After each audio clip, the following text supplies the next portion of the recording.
Hello, it's George here. I hope you're having a wonderful Sunday, whatever you're getting up to. And I hope you've got a cup of tea brewing or ready to drink because I'm going to be telling you a story about a generous tree. Trees are very generous. If you disagree, then you haven't spent enough time out in nature because trees provide us with all the beautiful fruit that we could ever desire. My personal favorite, especially here in England, is pears. I love pears, they're my favorite. So please relax, put your feet up, snuggle into your slippers, and enjoy the story. The Generous Tree. In the heart of a bustling town, there stood a mighty tree, one that had grown taller and wider than any other tree in the surrounding woods. It was an old oak, its roots deep and strong, and its branches spread wide to offer shade to everyone in the town. The townspeople loved the tree. They came to rest under its branches, eat their lunches under it, and find comfort during those hot summer days. But the tree didn't mind. It loved providing for them. It was happy to be there, to offer shade, to offer peace. One day, a young boy named Eli came to the tree. He sat at its base, feeling lonely and lost. His friends had moved away and he felt disconnected from everyone around him. "Why do you look so sad?" the tree asked, its voice gentle, like the rustling of leaves in the wind. Eli sighed. I don't have anyone to talk to anymore. My friends are gone and I feel like I don't belong anywhere." The tree thought for a moment and said, "I see. You can stay here as long as you need. I'll keep you company, Eli." And so, every day, Eli came to the tree. He would sit under its shade, reading books, thinking, and talking to the tree about his day. The tree listened, never judging, offering its quiet presence. And as the weeks went on, Eli began to feel lighter. The tree's companionship brought him a kind of peace he hadn't known he needed. And then, one day, as Eli was leaving, he noticed an elderly woman sitting on a bench nearby, her hands trembling as she fumbled with a bag. Eli approached her, offering a kind smile. "Can I help you with that?" The woman looked up surprised but grateful. "Oh, thank you, dear. I'm afraid I've gotten a bit too old to carry these things." Eli helped her, carrying her bag back to her home, chatting with her along the way. It wasn't much, just a small act of kindness, but the woman's face lit up with gratitude. When Eli returned to the tree the next day, he felt something new, something warmer. "Thank you," he said to the tree, "for showing me that sometimes just being there for others can make all the difference." The tree smiled in its own way, the leaves gently swaying. Kindness, no matter how small, grows into something beautiful when shared.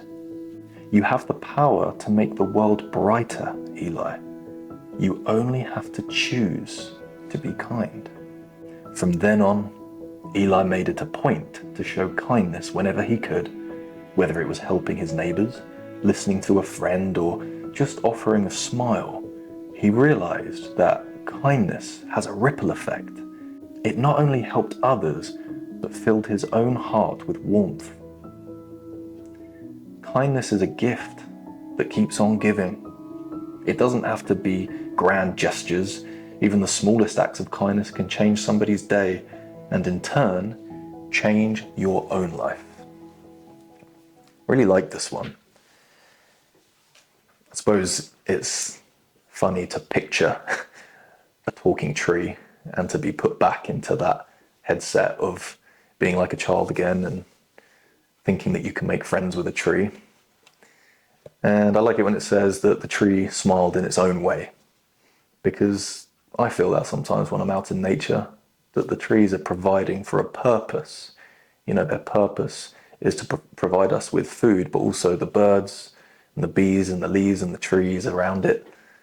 And there's a whole ecosystem happening underground that we're not even aware of, with regard to the roots of the trees and the connections and the mushrooms that grow under them and on top of them and are in the air, the atmosphere. It's pretty amazing. But it just shows how easy it is to be kind, and that kindness ultimately is a choice. I think that sometimes we get it wrapped up in our head that you're either a kind person or you're not. But ultimately, kindness is a choice. It's up to you whether or not you want to be kind or not, and it absolutely has a ripple effect.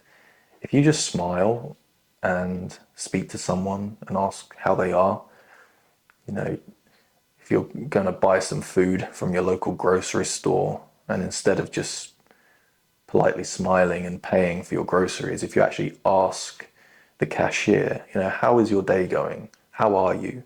How's your day been? Or what time are you on till today? Have you got a busy shift? It can just make someone's day. Just a little bit of kindness, offering to help someone out, helping the old woman like Eli did is such a beautiful thing to do, and isn't around as much these days as it used to be, because a lot of us are scared to be kind. But you never have to be afraid to be kind. You've just got to actively choose to do it. And what's lovely about kindness is that you should never expect anything in return, but ultimately you do receive something in return, which is exactly what Eli felt in the story, which is that warm, fuzzy, beautiful human connection. Because when you're kind to someone, you realize that you're operating from a place of love. And it's my opinion anyway, that that is ultimately where we all come from, and what we should all achieve to aspire to be more like, which is a loving essence in this world, because we're only here for a short time. And what better thing to do with your time than to be loving, than to be kind, to be caring, to be a good memory in someone's life. Thank you for watching. I hope you enjoyed the story, and I hope you enjoy the rest of your Sunday. And I hope it is just that, restful.